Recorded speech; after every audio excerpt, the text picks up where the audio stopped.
Fala pessoal, tudo bem? Como eu prometi mais cedo, estou gravando esse vídeo para vocês para falar sobre o que mais cai nos últimos 5 anos do vestibular da FUVEST. Lembrando, né, que aqui a gente tem um problema, que eu acho que é um problema da própria FUVEST, em relação à filosofia e sociologia, porque a FUVEST não cobra filosofia e sociologia na primeira fase. Só que essa minha afirmação é um pouco problemática, por quê? Embora a FUVEST não cobre questões puras de filosofia e sociologia, ela envolve a discussão filosófico-sociológica em algumas questões, né, bastante competentes. Eu queria mostrar para vocês, né, uma das questões sobre Foucault, que eu vou abrir aqui para vocês verem, e é uma questão que é de história do Brasil, mas é uma questão que foi cobrada na FUVEST junto com uma teoria sociológica importante, né?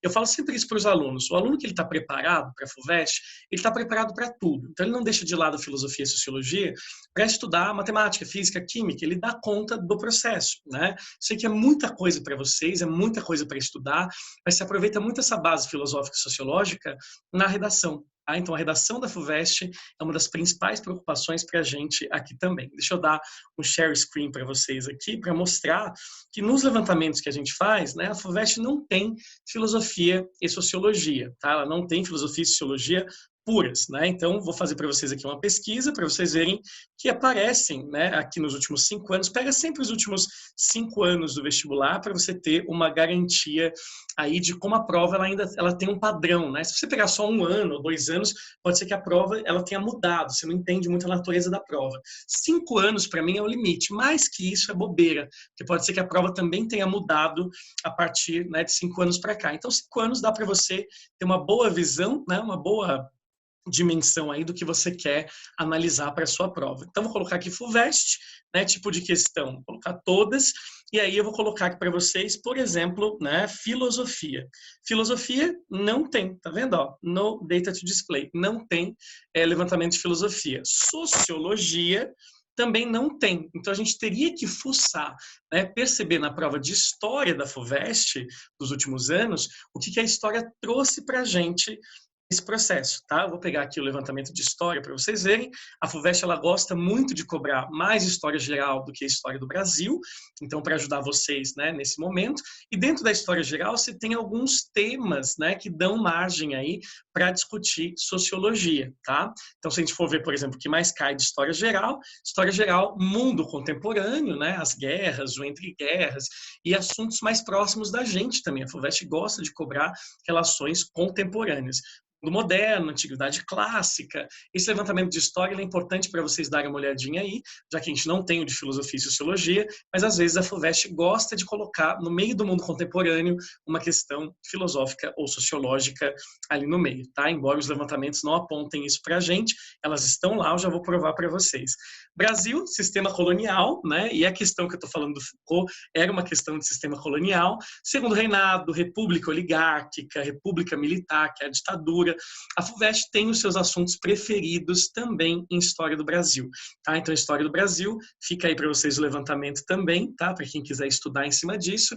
E dependendo do assunto da história do Brasil, tem como trazer questões éticas, políticas, sociológicas. Então, eu vou trabalhar com vocês, eu vou mostrar para vocês aqui no banco de questões uma questão que eu gosto bastante, né? Deixa eu ir aqui para Home, e aí eu vou selecionar aqui as questões nesse site, no SuperPro, que é um site, na verdade, pago, né? Mas ele é muito útil para a gente fazer as nossas pesquisas. Brasil, vamos dar uma olhadinha em história do Brasil. FUVEST, pegar aqui a FUVEST de vocês, para a gente fazer a pesquisa em cima. E aí eu quero, né, que essa questão, ver as questões de história da FUVEST, de história do Brasil, para a gente tentar ver, né, os padrões. Então, tentativa holandesa de invasão, história do Brasil, né? Você vai ver a maioria das questões são questões da FUVEST bem conteudistas sobre história, seja Brasil, seja geral, mas pode aparecer uma questão como essa questão 2 para vocês. É aqui que eu queria chegar. Olha o autor do texto, gente, Foucault, né? O Foucault a gente estuda ele dentro, né, de uma sociologia contemporânea, dentro de alguns aspectos filosóficos. Foucault é um autor muito importante para fazer um intertexto com a história nesse sentido. Então vamos fazer junto essa questão, vou ler com vocês só para vocês verem essa abordagem filosófica, como que é o limite dela. O texto é do Foucault, mas as perguntas geralmente são sobre a história do Brasil, tá? Com uma leve referência ao Foucault. Olha que legal. O suplício tem, então, uma função jurídico-política. É um cerimonial para reconstruir a soberania lesada por um instante. A execução pública, por rápida e cotidiana que seja, se insere numa série dos grandes rituais do poder eclipsado e restaurado.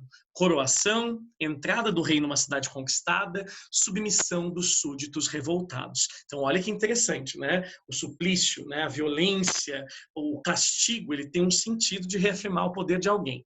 O suplício não reestabelecia a justiça, reativava o poder.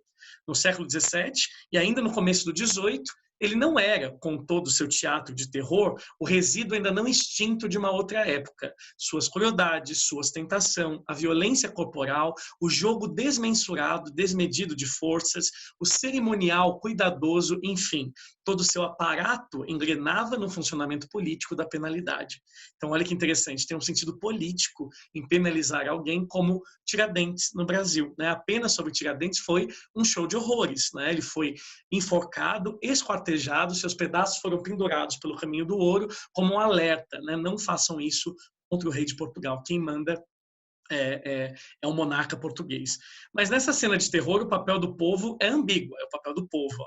Ele é chamado como espectador, é convocado a assistir às exposições, às confissões públicas, os pelourinhos, as forcas, os cadafalsos são erguidos nas praças públicas ou à beira de caminhos, e os cadáveres dos supliciados, muitas vezes, são colocados bem em evidência ou perto do local dos seus crimes. As pessoas não só têm que saber, mas também ver com os próprios olhos, porque é necessário que tenham medo, gerando medo, mas também porque devem ser testemunhas e garantias da punição e porque até certo ponto devem tomar parte nela. No Filo na Rede, a gente produziu um tema de redação muito interessante sobre o medo, né? Um tema inédito sobre o medo, que é um tema que a gente espera que a FUVEST cobre. E o medo ele tem várias nuances, né? O medo tem um sentido, você gerar um medo numa sociedade, nem que seja para reativar o poder de alguém ou exaltar o poder de um monarca, como a gente viu aqui. Foucault, Vigiar e Punir, uma das obras mais interessantes, né, que a gente tem do Foucault. Identifique uma das práticas punitivas escritas no texto empregadas na sociedade colonial brasileira. O esquartejamento, né, os julgamentos públicos, a própria Inquisição que existiu no Brasil, né, com pessoas sendo queimadas na fogueira da Inquisição. Então a gente percebe várias práticas descritas. Você pega uma delas, como por exemplo o esquartejamento, né, o pelourinho, né, a punição dos escravos, dos escravizados. B, explique as relações entre a exibição de poder monárquico e as punições judiciais na sociedade do antigo regime. Então é uma forma de você consolidar o poder do rei ou demonstrar, né, esse poder através da geração do medo. Então, você dá um castigo exemplar, uma pena exemplar para gerar o medo. E C, isso acaba resultando, né, na soberania do poder do rei. C. A participação do povo nas execuções conferia a eles um caráter democrático? Não, né? Porque o povo, ele assistia, o povo até aplaudia, mas, no geral, a pessoa não foi executada porque o povo quis. A pessoa foi executada como um exemplo do que não fazer contra a coroa portuguesa. Então, o povo não decide, né? O povo é mais um público, mas não é o povo que decide. Não existe poder decisório nessa população. Legal essa questão, né? Eu gosto muito dela. Percebam, a FUVEST vai cobrar de vocês muita filosofia e sociologia nos temas de redação, lembrando, né, que na redação de um ano anterior, aí próximo a gente, cobraram Kant, né, no tema de redação, tinha lá o texto do esclarecimento, e a pergunta era, o homem saiu da menoridade intelectual? Né, e aí você tinha que saber o Kant, minimamente tinha que trazer exemplos, também referências filosóficas e sociológicas. Então, eu vejo que na FUVEST, muita gente fala, né, a FUVEST Filosofia e Sociologia é inútil para mim. Não, não é. Prestem atenção nessa questão, que é uma questão importante, é um padrão FUVEST de questão, e lembrem dos temas de redação de vocês, tá? Para a gente poder finalizar esse vídeo, para ele não ficar muito grande, que ele já está muito grande, vou continuar postando as coisas nos grupos para vocês, artigos, esqueminhas, né? Fazer exercício com vocês, que nem a gente fez agora, vocês terem esse apoio até o vestibular, beleza? Tranquilos? Então, gente, um beijo para vocês, bons estudos, até a nossa próxima comunicação, tá? E fiquem seguros e salvos aí na casa de vocês. Estamos juntos até o final.